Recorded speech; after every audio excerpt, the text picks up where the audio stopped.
प्रेमाची गोष्ट या मालिकेच्या 19 ऑक्टोबरच्या भागामध्ये मुक्ताने सागरचे डोळे तर उघडले, जबरदस्त ड्रामा रचत डोळे तर उघडलेत, पण त्यानंतर सुद्धा सावनीचा कोणताही डाव यशस्वी न होऊ मुक्ता आणि सागर एकदम नवरा बायको म्हणून आता एकमेकांच्या अधिकच जवळ आले।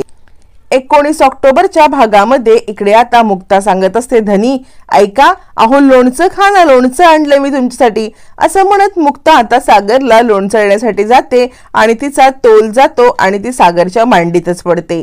आणि हे सगळं दृश्य आता मात्र समोरचे सगळे ते एम्प्लॉई पाहत असतात। मुक्ता म्हणते, थँक्यू हो धनी, तुम्ही मला पडण्यापासून सावरलत, तुमचे जितके आभार मानू तितके आभार कमी आहेत। त्यावेळेला एम्प्लॉई म्हणतात, अरे ह्या तर मुक्ता मॅडम, आणि ते म्हणाले, मॅडम अहो खरंच आम्ही तुम्हाला ओळखलं नाही, खरं सांगू का तर तुम्ही इकडे अशा वेशामध्ये याल, काय फक्कड वेश केलायत म्हणून, असं म्हणत सगळेजण मुक्ताचं कौतुक करत असतात। त्यावरती मुक्ता म्हणते, धनी खाऊन घ्या की, मला इथंच टाइमपास नाही करायचंय, दात तोडायला जायचंय, आता तुम्ही खाताय का तुमच्यापासून सुरुवात करू दात तोडायची, असं म्हणत मुक्ता डायरेक्ट सागरला दम देते। सागर म्हणतो, मी खातोय, असं म्हणत सागर आता खातो आणि तुम्ही इथे काय करताय, निघा ना तुम्ही इथून, असं म्हणत सागर थोडासा ऑकवर्ड होत असतो। सगळ्या स्टाफ समोर मुक्ताने आता सागरला या सगळ्यामध्ये उल्लू बनवलेलं असतं आणि सगळेजण हसत असतात। मिहीर मात्र आता दाराच्या बाहेर टोकून टोकून आतमध्ये काय चाललंय ते ऐकण्याचा प्रयत्न करत असतो, पण ज्या वेळेला मुक्ता दार उघडते मिहीर धाडकन खाली येतो, मुक्ता त्याच्याकडे पाहत राहते आणि आता मुक्ता आणि मिहीर एकमेकांना लुक एक्सचेंज करतात आणि वहिनी एकदम भारी काम केलंस असं डोळ्यांनीच आता तो मुक्ताला सांगायला लागतो। मुक्ता तिकडून घरी येते, मिहीरला खूपच आश्चर्य वाटतं, इकडे एम्प्लॉई मात्र मुक्ताचं कौतुक करतात थकत नसतात। अर्जुनला ऑकवर्ड सिच्युएशन असते। तोपर्यंत इकडे आता सावनी हर्षवर्धनच्या घरी आलेली असते। ज्या वेळेला सावनी हर्षच्या घरी येते तेव्हा नोकर तिला थांबवतो आणि त्याच वेळेला तो सावनीला म्हणतो, मॅडम तुम्ही कुठे चाललेला आहात, यावरती सावनी म्हणते, मी बेडरूम मध्ये चाललेली आहे।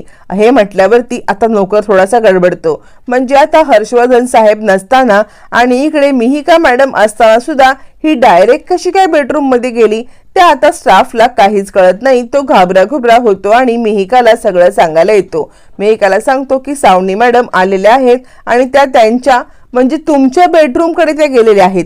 हे ऐकल्यावरती मिहिका म्हणते, काय माझ्या बेडरूम मध्ये, आणि तिकडे जाण्याची हिची हिम्मत तरी कशी झाली, म्हणून आता पुन्हा इकडे मिहिका आपल्या बेडरूम मध्ये येते आणि सावनी तुम्ही इकडे काय करताय, सावनी म्हणते निमूटपणे मला कपाटाच्या चाव्या दे।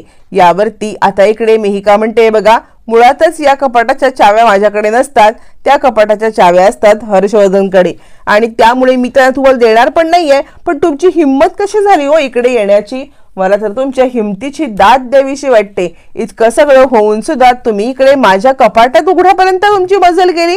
यावरती सावनी म्हणते, तुझी जास्त नाटकं बंद कर, कसं आहे ना, या कपाटात माझे काही दागिने आहेत आणि तेच दागिने मी घ्यायला आले होते आणि ते दागिने घेण्यापासून ना तू मला रोखू शकत ना तुझा नवरा रोखू शकत, चल पटकन चाव्या दे, मला माझे दागिने काढू दे। यावरती सावनी म्हणते, तुम्हाला किती काही करायचं असेल, आरडाओरडा करायचा असेल तरी सुद्धा तुम्ही आरडाओरडा करू शकता, असं म्हणत मिहिका सावनीला चांगलीच फटकारते। पण मी तुम्हाला 100% हेच सांगते आहे की माझ्याकडे चावी नाही, चावी ही सगळी हर्षकडे असते, त्यामुळे तुम्ही हर्षकडून चावी मागा आणि उघडा, काय उघडायचं ते, मला काय करायचंय। यावरती इकडे आता सावनी चिडते, कारण तिला काहीही करून पैसे हवे असतात आणि त्या पैशासाठी कोणत्याही लेवलला जायला आता सावनी तयार होणार असते।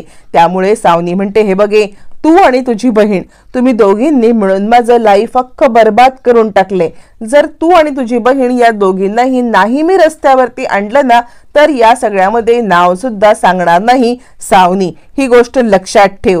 तू आणि तुझी बहीण ज्या वेळेला रस्त्यावरती याल ना त्याच वेळेला ही सावनी गप्पा बसेल।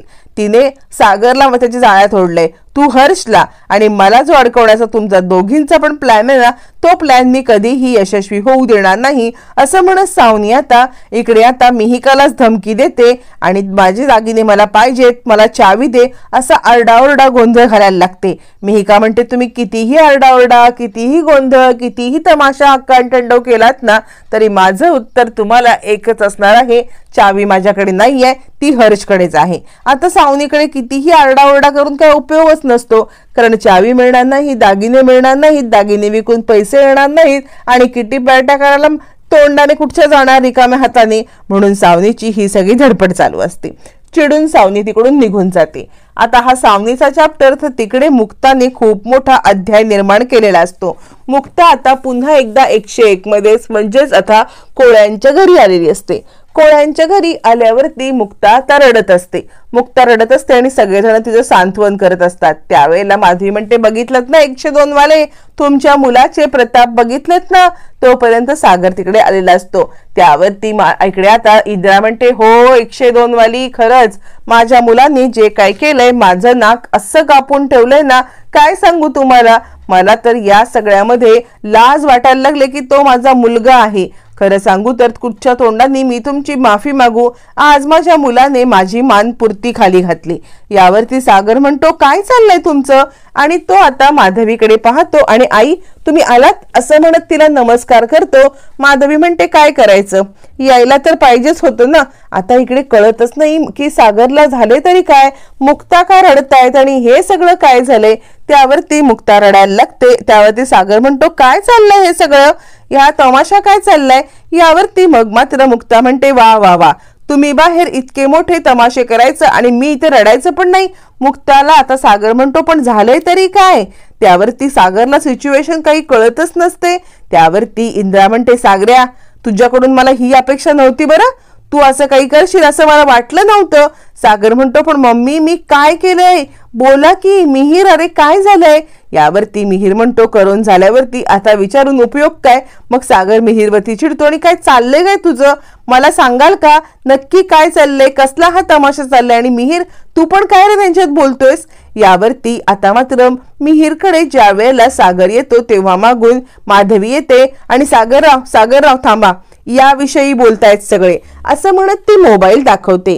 आता मोबाईल दाखवल्यावरती सागर तो मोबाईल पाहतो आणि मोबाईलमध्ये त्याची मैत्रीण नभा आणि त्याचे असे मिठी मारलेले फोटो असतात. ते फोटो पाहून सागरला रिअलाइज होतं की या सगळ्यामध्ये हे लोक याच्याबद्दल बोलतायत, पण ह्याच्याबद्दल बोलण्यासारखं असं इतकं काहीच नाहीये की सगळ्यांनी याच्याबद्दल बोलावं म्हणून. यात काय, माझी बालपणीची मैत्रीण भेटली, मी तिला एक हक केली, संपला विषय. आणि सागर फ्लॅशबॅक मध्ये जातो.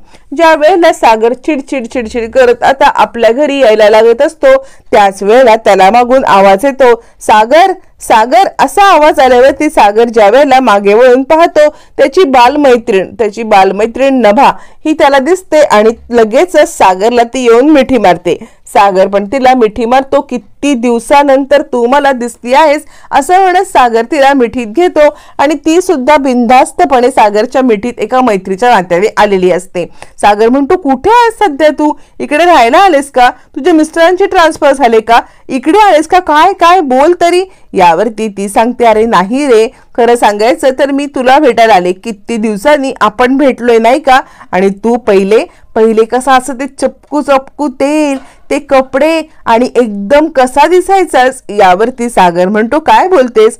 यावरती ती सांगायला लागते, हो आणि आता एकदम हँडसम झालायस तू, dashing tall dark and handsome, असा इतका सुंदर दिसतोयस ना तू, असं म्हणत ती सागरचं कौतुक करायला लागते. सागर तिच्याशी गप्पा मारत असतो. बालपणीचीच मैत्रीण ती. गप्पा टप्पा चालू होतात एकमेकांचे. म्हणतात काय चाललंय हे चाललंय हे असं गोष्टी शेअर होतात. पुन्हा एकदा इकडे सागर म्हणतो, चल घरी चल, आईला भेट. यावरती नभा सांगते, आईने खूप खूप खूप उशीर झालाय, आत्ता तरी मी घरी भेटायला काही येत नाहीये, सध्या मी येत नाही, पण मी नंतर नक्कीच येईन असं म्हणत नभा तिकडून निघून जाते. आणि हा सगळा प्रकार असा घडलेला असतो. निघताना सुद्धा सागर नभाला एक भेट देतो आणि दोघं जण एकमेकांना मिठी मारतात.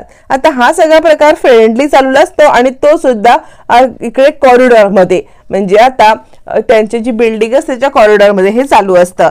त्यावरती आता मात्र हे सगळं मिहीरने फोटो काढलेले असतात.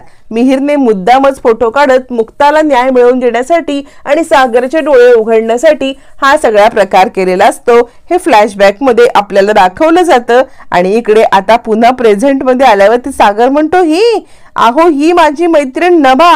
यावरती मुक्ता म्हणते, मला काही माहित नाहीये, दिवसाढवळ्या त्या कॉरिडॉर मध्ये अख्खी तुमची बिल्डिंग बघते आणि तुमच्या दोघांचं काय चाललं होतं मला तर तुमचं हे काय चाललंय काही कळत नाहीये, म्हणजे मला फसवणूक करताय आणि त्या बाईच्या सोबत जाताय. सागर म्हणतो तुम्ही खूप ओव्हर रिॲक्ट करताय. असं म्हटल्यावरती सागर म्हणतो तुम्हाला कळतंय का, वेड्यासारखं काहीतरी बडबडू नका. त्यावरती इंद्रायणाला लागते, सागऱ्या तुझ्याकडून अशी अपेक्षा नव्हती. म्हणजे तू लग्न झालंय, तुझं 2 मुलं आहेत आवरी मोठी आणि तुझी बायको सोन्यासारखी घरात आहे, तरी सुद्धा बाहेर जाऊन हे असं अफेअर करतोयस. यावरती सागर म्हणतो ऐका तुमचं काहीतरी चुकतंय. अहो ती माझी बालपणीची मैत्रीण नभा आहे, नभा. आम्ही ना बालपणीपासून कॉलेजपर्यंत एकत्र होतो आणि ती इतक्या दिवसांनी भेटली आणि त्यामुळे तिने मला अशी मिठी मारली.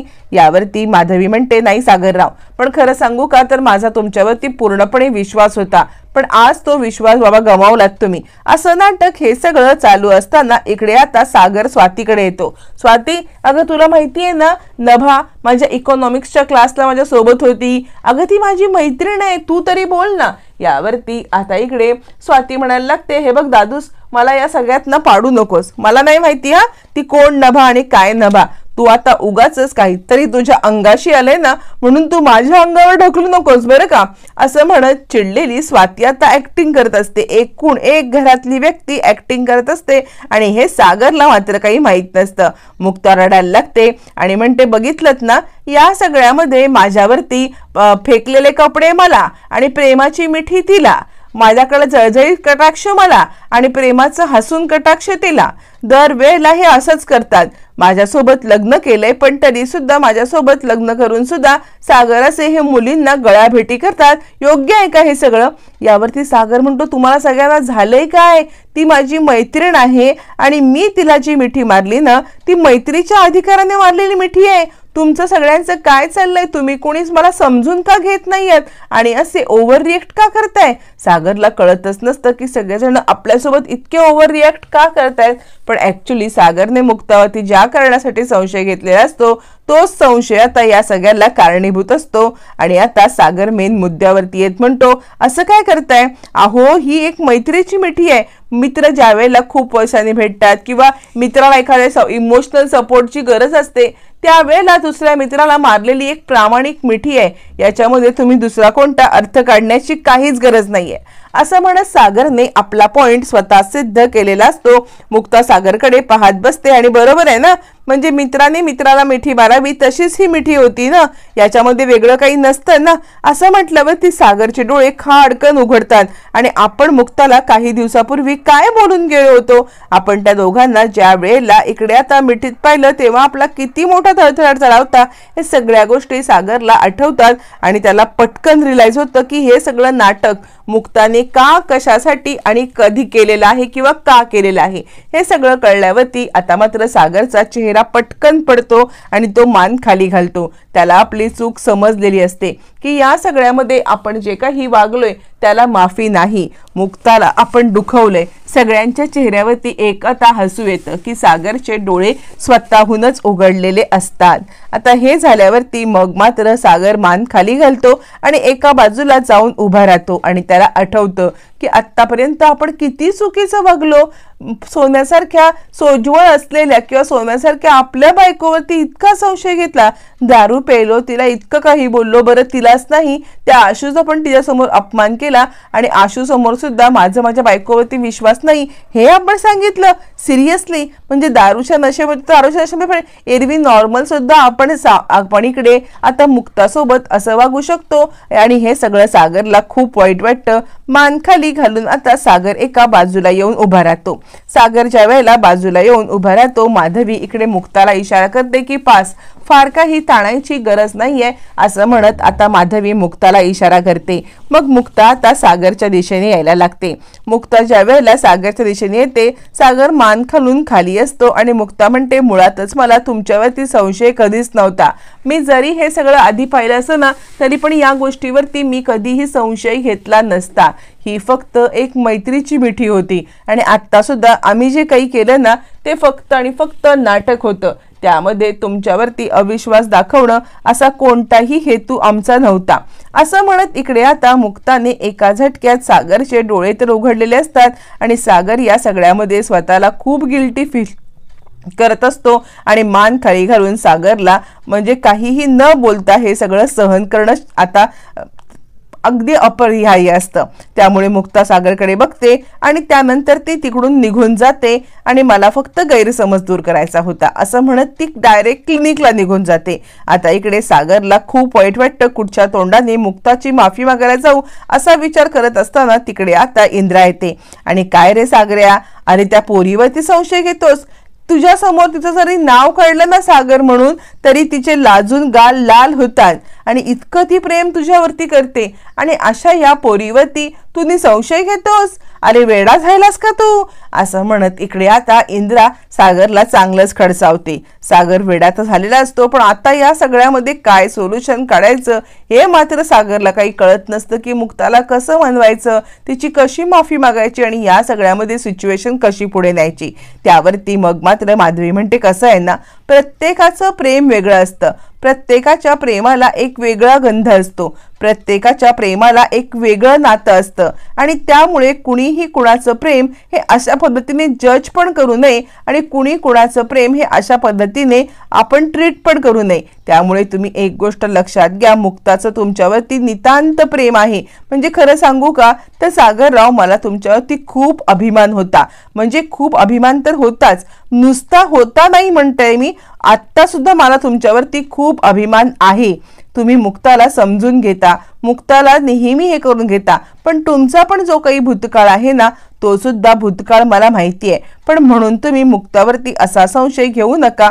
या सगळ्यामध्ये तुमच्या नात्यावरती त्याचा परिणाम होईल आणि त्यामुळे आता तुम्ही हे सगळं सोडून द्या। यावरती सागर म्हणतो आई खरंच मी चुकलो, तुम्ही मला माफ करा। यावरती माधवी म्हणते अरे माफी माझी कशाला मागायला पाहिजे? इंद्रा म्हणते अरे जिला दुखावलंस तिची माफी माग जा ना, तिने तुझ्यासाठी किती काय काय केलं आणि तू तिला असं दुखावलेस, तिला वाईट नसेल का वाटलं सांग बरं, म्हणून या सगळ्यामध्ये तू तिची माफी माग। यावरती आता इकडे सागर इंद्राची माफी मागतो, इकडे आता माधवीची माफी मागतो आणि खरंच मी चुकलो, मला तुम्ही माफ करा असं म्हणायला लागतो। त्यावरती मग मात्र माधवी म्हणते खरं सांगायचं तर आमची माफी मागायची खरंच काही गरजच नाहीये, तुम्ही माफी मागायची असेल तर आता इकडे मुक्ताची माफी मागा असं म्हणत इकडे आता माधवी मुक्ताची माफी मागण्यासाठी सांगते। त्यावरती सागर म्हणतो आहेत कुठे मुक्ता? घरातच आहेत ना। त्यावरती आता इकडे माधवी म्हणते नाही मुक्ता घरात नाहीये, तिला काही बाकीची कामं नाही आहेत का? गेली असेल ना ती क्लिनिकमध्ये। सागर म्हणतो मग मी सुद्धा क्लिनिकमध्ये जातो आणि मुक्ताची माफी मागतो असं म्हणत सागर या सगळ्यामध्ये आता क्लिनिकमध्ये जायला निघतो, जेणेकरून त्याला काहीही करून मुक्ताची माफी मागायचीच असते। आणि त्यावरती आता मात्र इकडे सगळेजण खूप खुश होतात, कारण या दोघांच्या मध्ये जे गैरसमज, जे मिसअंडरस्टँडिंग हे सगळं चालू असतं हे संपलेलं असतं आणि फायनली दोघांची गाडी रुळावरती आलेली असते। मग धावत पळत सागर आता इकडे निघून जातो आणि या सगळ्यांचा ड्रामा यशस्वी होतो। सावनी हे सगळं पाहत असते आणि तिला खूप आनंद होत असतो। सावनीला आता खूप वाईट वाटत असतं, कारण तिने जे आतापर्यंत हे सगळं करून आणलं असतो ड्रामा, तो सगळा ड्रामा फेल झालेला असतो आणि या सगळ्यामध्ये सावनी पूर्णपणे हरलेली असते। बाकी सगळे खुश होतात आणि सावनी विचार करते काय मूर्ख आहे सागर, आतापर्यंत जो ऑरा ठेवला होता तोच ठेवला असता तर काही बिघडलं असतं, पण नाही, या सागरला पुढे करत हे सगळं संपवून टाकायचं आहे आणि मुक्ताने पण माझा डाव काय पलटला असा विचार करत सावनी आता स्वतःवरतीच खूप चिडलेली असते, पण तिला करण्यासारखं काहीच नसतं। माधवी म्हणते बघितलं सगळं संपलेलं आहे, काही नाही, आपण या दोघांच्या मध्ये न पडलेलंच बरं असं म्हणत दोघी जणी खूप खुश झालेल्या असतात।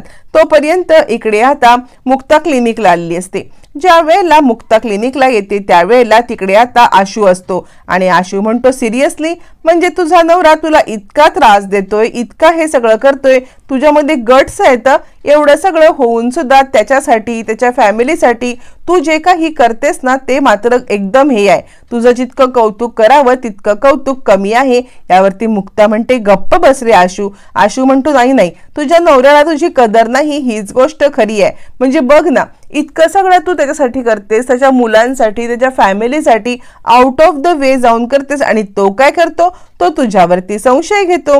असं म्हटल्यावरती मग मात्र मुक्ता म्हणते, आशू तू शांत बस, उगाचच काहीतरी बोलू नकोस. यावरती आशू म्हणतो, उगाचच मी काहीतरी बोलत नाहीये, मी जे पाहिलंय त्याच्यावरतीच मी बोलतोय, कळतंय का तुला मुक्ता? म्हणजे या सगळ्यामध्ये जे काही सागरचं चाललंय ना ते मला अजिबात पटलेलं नाहीये. सागर तुझ्यासोबत जे काही वागतोय ना ते सुद्धा मला पटलेलं नाहीये. आणि मात्र आता इकडे मुक्ता म्हणायला लागते, सागर सागर सागर माझ्यासाठी सगळं आहे. म्हणजे असं नाहीये की सागर माझ्यावरती अविश्वास दाखवतायत, सागर असं काही करत नाहीयेत. यावरती आता इकडे आशू म्हणायला लागतो, बघितलं ना मी सगळं. सिरियसली मुक्ता, अजूनही तू सागरचीच बाजू घेऊन आता माझ्यासोबत बोलणार आहेस का? खरं सांगू का तर सागर तुझ्यासारखी बायको डिझर्वच करत नाहीये. कारण जी बायको आपल्या घरासाठी इतकं सगळं काही करते त्या बायकोवरती संशय घ्यायला सागरला खरंच लाज नाही का वाटली? असं म्हणत इकडे आता आशू मुक्ताला समजवत असतो आणि नेमका त्याच वेळेला तिकडे आता सागर येतो. सागर त्याच वेळेला तिकडे आल्यावरती तो हे सगळं ऐकतो आणि कुठेतरी त्याच्या मनामध्ये खरंच आपण मुक्ताच्या लायकीचेच नाही आहोत, मुक्तावरती संशय घेऊन आपण खूप मोठी चूक केली, हे सगळं आता इकडे सागरला समजत असतं. आणि या सगळ्यामध्ये आता मात्र सागर खूप अस्वस्थ होतो. रात्रीच्या वेळेला सागर अस्वस्थ असताना मुक्ता आता सागरच्या जवळ येते आणि सागर सॉरी, खरंच मी चुकलो असं मुक्ताला म्हणायला लागतो. त्यावरती मुक्ता सागरचे डोळे पुसते, डोळे पुसून सागरला छानपैकी जेवण भरवते आणि हा सगळं त्यांचं गोड हे चालू असतो. मुक्ता त्याचे डोळे पुसते, सागरच्या डोळ्यामध्ये पश्चातापाचे अश्रू असतात आणि सागरला या सगळ्यामध्ये खूप वाईट वाटत असतं. पण त्याच वेळेला सावनी इकडे सागरचे कान भरते आणि खरं सांगू का सागर, तर तू मुक्ताला डिझर्वच करत नाहीयेस. म्हणजे या सगळ्यामध्ये तू मुक्ता तुला हेच नाहीये, कारण मुक्ता तुझ्यासाठी इतकं सगळं करते आणि तू मात्र मुक्ताला या सगळ्यामध्ये डिझर्व करत नाहीस, इतकीच गोष्ट खरी. असं म्हटल्यावर ते सागर कुठेतरी विचार करायला लागतो. तिकडे आता आशू पण हेच म्हणत होता, इकडे सावनी पण हेच म्हणते, खरंच मी मुक्ताला डिझर्व करत नाही का? यावरती आता इकडे सावनी सांगायला लागते, तू न मुक्ताला खरं तर सोडून दे, कारण तिला न चांगलं आयुष्य जगण्याचा तिचा अधिकार आहे, पण तू तिचं चांगलं आयुष्य जगण्याचा अधिकार हिरावून घेत आहेस. असं म्हणत सावनी अजूनही सागरला मॅनिपुलेट करण्याचं थांबवत नसते, जेणेकरून त्या दोघांच्या मध्ये अजूनही दुरावा होईल.